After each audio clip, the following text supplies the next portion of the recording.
My name is Ethan Caldwell, a 34-year-old living in a sleek, modern luxury apartment overlooking the vibrant cityscape of Seattle. The view from my floor-to-ceiling windows stretches across Puget Sound, where ferries glide silently through the morning mist. Last year, I sold my tech startup for $5 million, a sum that secured my financial future, allowing me to live comfortably without ever needing to work again. No wife, no children, just the freedom to chart my own course to the outside world. My life might seem like the pinnacle of success, a storybook ending to a journey of ambition and hard work. But beneath the polished surface, an ink stain darkens the pages of my story, my fractured relationship with my father, Robert Caldwell. Once a titan in the real estate world, my father built a reputation for sharp deals and unshakable confidence. But a series of failed ventures in the early 2000s stripped away his empire, leaving behind a bitter, controlling man. To him, I am not a son, but a resource, a walking vault of wealth to be tapped. His cold gaze, his calculated words, and the way he measures me not as a person, but as a means to an end have haunted me since childhood. Growing up, his alcoholism cast a shadow over our home. When drunk, he would unleash his rage, dragging me from my room to deliver beatings without reason or warning. Those memories are scars etched into my soul, bleeding anew every time I face him. Today is my mother's 60th birthday, and as tradition dictates, our family will gather at the old house in the suburbs of San Francisco. I stand before the mirror in my apartment, adjusting the dark green dress shirt my mother always loved. Its rich hue complements my hazel eyes, though today they reflect a storm of unease. I take a deep breath, trying to shake the weight that settles in my chest whenever I think of my father, the man who never hugged me, never asked if I was okay, only ever saw me as a safe to be cracked open. The drive from Seattle to San Francisco is a long one, but my BMW X7 glides smoothly along the tree-lined highways, the afternoon sunlight dancing across the windshield. I turn on the radio, letting the soft hum of classic rock drown out the tangled mess of thoughts in my head. The familiar two-story wooden house comes into view as I pull into the driveway, its white paint weathered but warm under the golden light. My mother, Margaret, stands at the door, her smile as radiant as the sun. "Ethan, you're here!" she exclaims, wrapping me in a tight embrace. The familiar scent of her lavender perfume soothes the raw edges of my nerves, a fleeting balm for the wounds within. The party unfolds in the backyard, where garden lanterns cast a soft glow, and cheerful laughter mingles with the strains of jazz drifting from a portable speaker. My mother is the heart of the gathering, her silver hair neatly pinned up, her brown eyes sparkling with warmth and elegance. At 60, she remains a beacon of grace, drawing relatives and friends into her orbit. I watch her silently grateful that no matter how the world shifts, she remains my anchor. My father, as always, stands apart, a glass of red wine in hand, his gray suit impeccable, but his presence chilling. His cold gaze sweeps over the crowd, lingering on me with a smirk that sends a shiver down my spine. I try to focus on small talk with my cousins, but his eyes follow me, predatory and unyielding. His voice cuts through the chatter as I reach for a slice of cake at the buffet table. I turn to see him approaching, the wine glass glinting in his hand. "Have a drink with your father, son." "A special glass, just for you." He emphasizes the word special, his smirk sharpening. My fingers tighten around the glass he hands me, suspicion prickling at the back of my mind. "Thank you, father," I say, keeping my voice steady. My mother is nearby, laughing with Aunt Susan, and I don't want to alarm her. I raise the glass, taking a cautious sip. The wine is rich, slightly bitter, but nothing seems immediately wrong. My father nods, as if checking off a task, then turns away. Minutes later, my head begins to spin. The garden blurs, the laughter and music warping into a distant echo. My heart pounds, my breathing grows heavy, as if the air is being sucked from my lungs. "Mom," I whisper, stumbling toward her, but my legs betray me. The wine glass slips from my hand, shattering on the grass as darkness swallows me whole. When I wake, I'm lying on the old bed in the upstairs bedroom of my childhood home.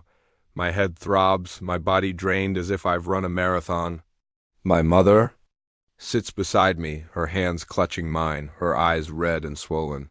"Ethan, are you okay?" "Oh God, I was so scared," she says, her voice trembling. "What happened?"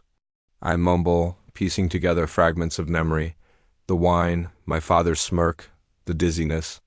My mother strokes my hair, the way she did when I was a child, but her face is etched with worry. "You passed out in the garden. Your father said you drank too much, but I know you didn't. You only had one glass, didn't you?" She asks, her eyes searching mine. I nod, my throat dry. "One glass, just one from Dad." The room falls silent, save for the ticking of the clock on the wall. My mother's trembling fingers betray her fear, and I feel the same dread pooling in my gut. That glass of wine, my father's calculated smile, the sensation of life slipping away, it's a puzzle with pieces that don't yet fit. "Ethan, I'm so worried," my mother whispers, glancing toward the window overlooking the garden where I collapsed. "What you went through, the dizziness, the shortness of breath, losing consciousness, it was just like my father." I freeze, my heart pounding. "Grandfather?" I ask, my voice barely above a whisper. "I only met him a few times as a child," a tall man with a booming laugh. "But my mother told me he died suddenly when she was young, a heart attack," she'd said. She turns to me, her eyes brimming with tears. Yes, my father collapsed like that too, after an evening of drinking with friends. He was healthy, Ethan, just like you? No illnesses, no warning signs? But the next morning, he didn't wake up. Her voice trembles, each word dredged from a buried pain. I stand, placing a hand on her shoulder. "Mom, I don't think it was an illness." I hesitate, the suspicion screaming in my head too dark to voice, but her eyes, filled with fear and hope, compel me to speak. "I get regular checkups, you know that. My heart, my blood, everything's normal. No signs of any hereditary conditions." Her eyes widen, a horrific realization dawning. "Then, what do you think happened?" she whispers. I take a deep breath, feeling as though I'm standing on the edge of an abyss. "Mom, I think there was something wrong with the glass of wine Dad gave me." The words spill out and she steps back, her hand covering her mouth, her face paling. "Ethan, what are you saying?" "Robert is your father," she says, her voice breaking. But I catch a flicker of doubt in her eyes. "I know," I say, steadying my voice. "But didn't you notice?" He kept emphasizing that the glass was special. "I drank it, and then I collapsed." "I wasn't drunk, Mom. I only took one sip." I paused, locking eyes with her. "You thought it was strange too, didn't you?" "Dad said I drank too much, but you know the truth." She sinks into a chair, her trembling hands clutching a cold cup of tea. Silence stretches between us, heavy and suffocating. I don't want to believe it," she says, her voice breaking. "But it's true, I did find it odd. Your father insisted you were drunk, but I looked at you and I knew you weren't. We sit there, two weary travelers lost in a storm." I take her hand, squeezing it tightly. "Mom, I'll find out what happened. I don't want to suspect Dad, but I need to know the truth." She nods, tears spilling down her cheeks. "Be careful, Ethan. If you're right, I won't let anyone hurt you." As I leave the house, relief and dread war within me. My mother believes me, at least in part, but the suspicion about my father is a crack in the foundation of our family. I drive back to Seattle, my resolve burning fiercely. I will uncover the truth, no matter how terrifying. The weeks that follow are a blur of unease. The suspicion clings to me like a shadow, but I have no proof, only the memory of that wine. My father's smirk and the gut-wrenching feeling that I narrowly escaped death. I want to believe it's all in my head, that I'm paranoid, but every time I look in the mirror, I see my own eyes, haunted, determined, unable to stand still. Thanksgiving arrives, bringing the biting cold of November. My mother calls her, voice gentle but laced with hope. "Ethan, come home for dinner, will you? Just one evening."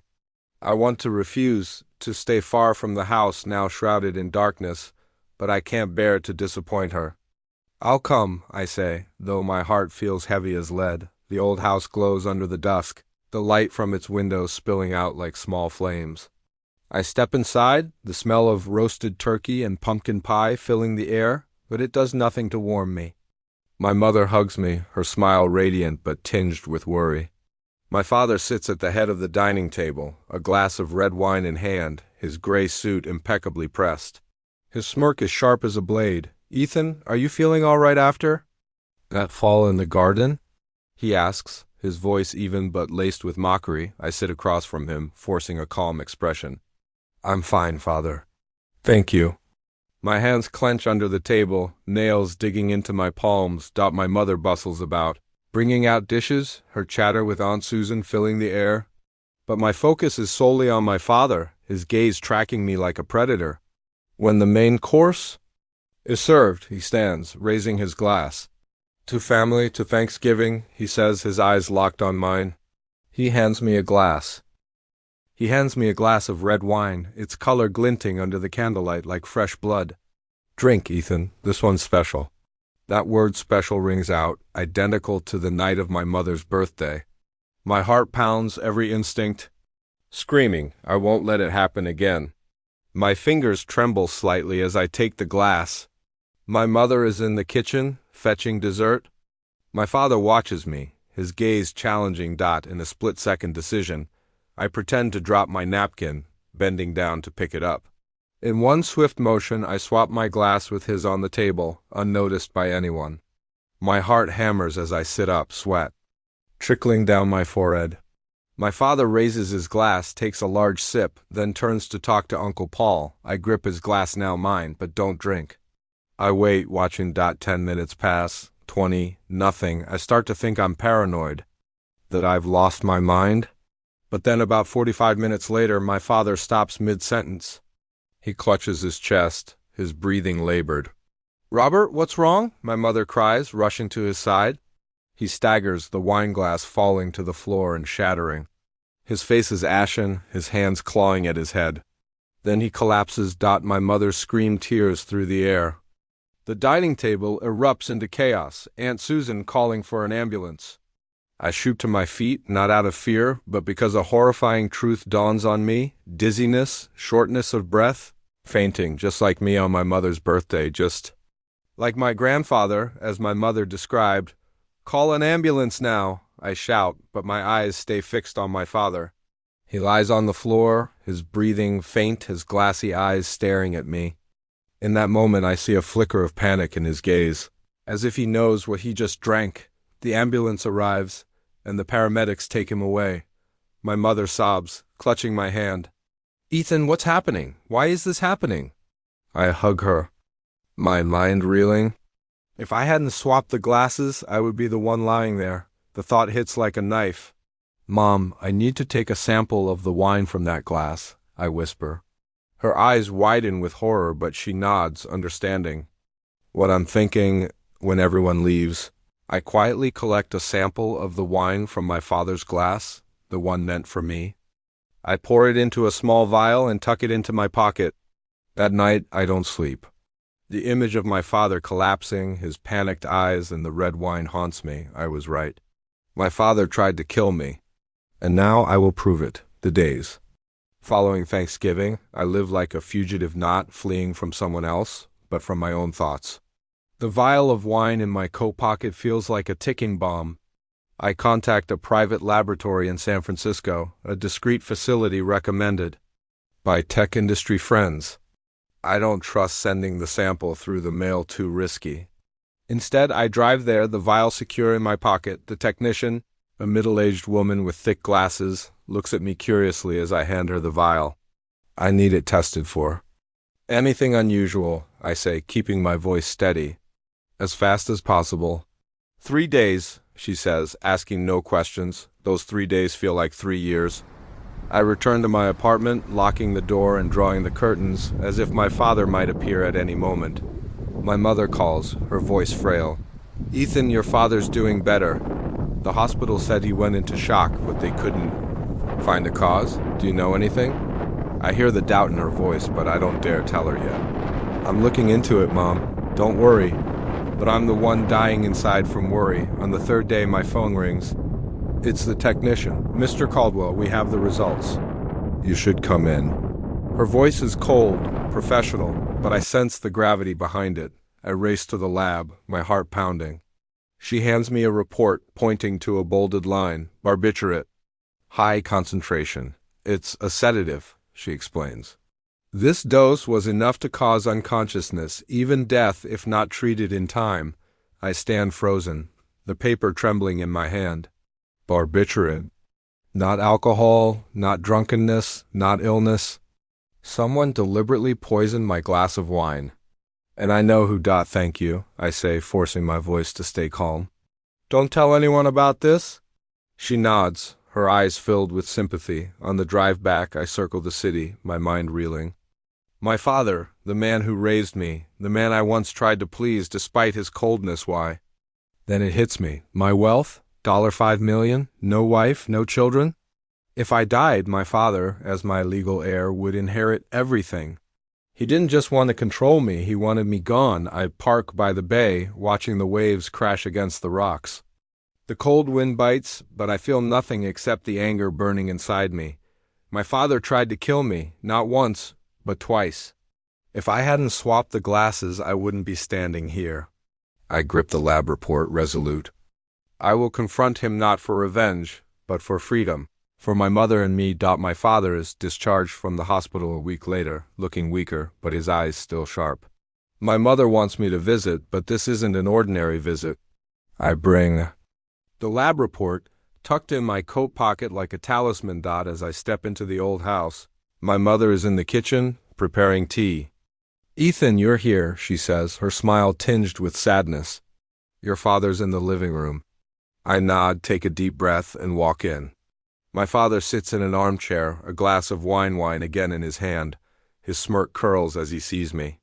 Ethan, come to visit your old man? That's good of you. His voice is light, but I sense the weariness beneath it. I need to talk to you privately, I say, my voice firm. My mother is out of earshot. He raises an eyebrow, gesturing for me to sit. I don't. Instead, I pull out the lab report and place it on the table. Barbiturate, I say, staring into his eyes. In the wine you gave me on Thanksgiving. Enough to kill, explain? His face stiffens, but he quickly recovers, laughing. What are you talking about, Ethan? Poison? You've lost your mind. But the laugh is forced, unable to mask the panic in his eyes.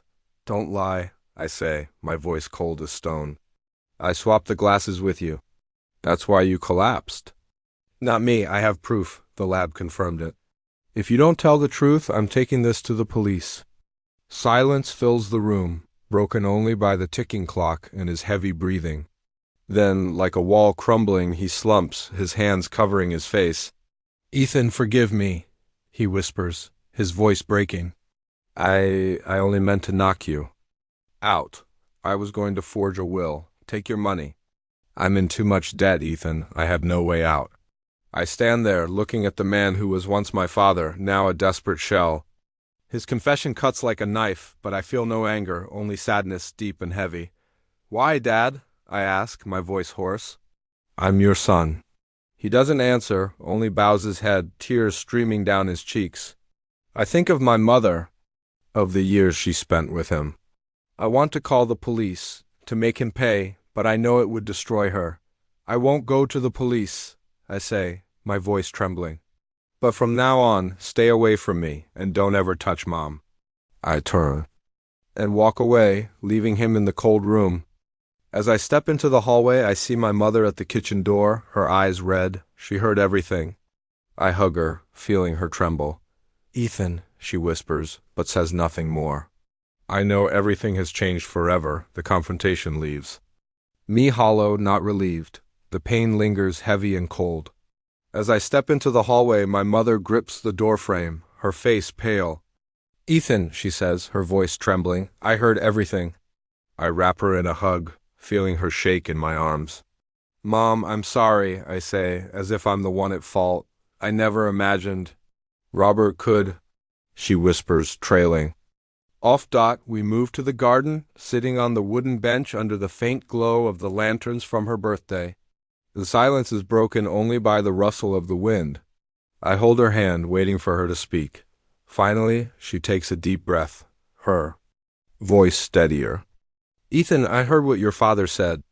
I can't believe it, but there's something I need to tell you. The symptoms you had on my birthday, they were exactly like my father's. He collapsed too. After an evening of drinking with Robert? She pauses, summoning courage. My father died soon after. Everyone said it was a heart attack, but I always found it strange. He was healthy, no illnesses. And after he died, Robert inherited nearly all of my family's wealth. My blood runs cold. You suspect Dad was involved in Grandpa's death? I ask, my voice barely audible. She nods, tears streaming down her cheeks. I didn't want to think it, Ethan. I loved your father. I wanted to believe in him. But now, I'm afraid I've been living with a monster. Her words strip away any remaining illusions. I hug her tighter, our pain merging. Mom, if you're right, we need to find the truth, I say, my voice firm. Not just for me, but for Grandpa and for you. She nods, wiping her tears. I'll help you, Ethan. No matter what happens, I want to know the truth. We sit under the dim moonlight, mother and son, now allies in a battle neither of us foresaw. The road ahead will be painful, but with my mother by my side, I'm ready to face anything. The next day, we begin our quest for the truth. We don't talk much, moving like soldiers in a silent battle. I suggest starting with the safe in my father's study, where he keeps important documents. My mother agrees, though she trembles as she opens the door to the room. I haven't been in here in a long time, she says softly. Robert didn't like me touching his things. The safe sits in the corner, a cold block of steel.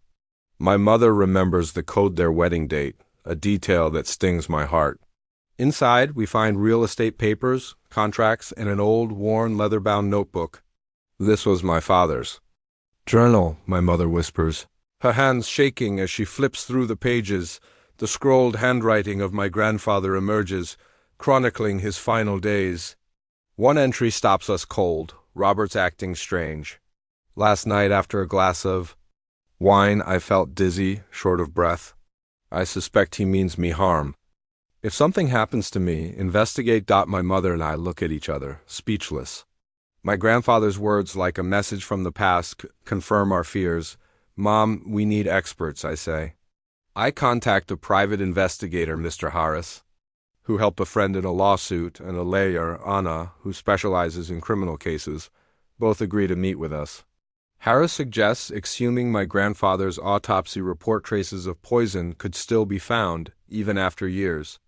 With Anna's help, we obtain a court order. The exhumation process is slow, but the results hit like a tidal wave.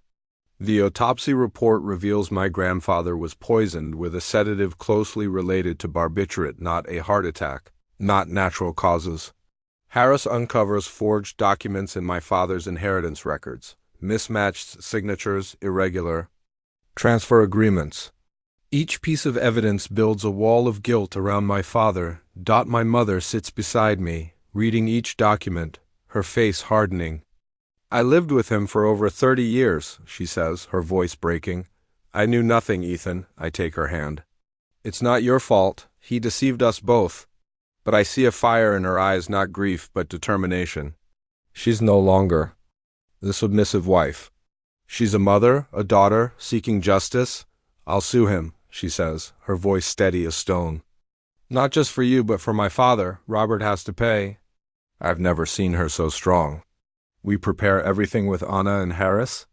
The file is thick. The lab report on the wine, my grandfather's journal, the autopsy report, and the forged documents. Each page is a knife into my father's past. The trial takes place on a gray, rainy day. I sit beside my mother, holding her icy fingers. My father stands in the dock, no longer the powerful man I knew. He looks aged, his eyes hollow, but he still denies the charges. I didn't do anything, he says, his voice weak, but the evidence is undeniable. Anna lays out every detail. The barbiturate-laced wine meant for me, my grandfather's journal, the autopsy report, and the forged documents proving my father poisoned my grandfather to seize the family's wealth. My mother takes the witness stand, standing tall, her voice clear as she recounts years of living with a manipulative husband and the pain of learning he killed her father. I watch her, my heart swelling with pride and sorrow. My father has no chance. The jury takes only 2 hours to reach a verdict, guilty of attempted murder for me. and first-degree murder for my grandfather. He's sentenced to life in prison without parole. As the police lead him away, he turns to look at my mother and me, his eyes empty. I feel no triumph, only a void where our family once stood. After the trial, my mother moves in with me in San Francisco. The old house is sold, a way to close the door on the past. She finds peace, free from my father's manipulation, and starts gardening, tending to lavender blooms.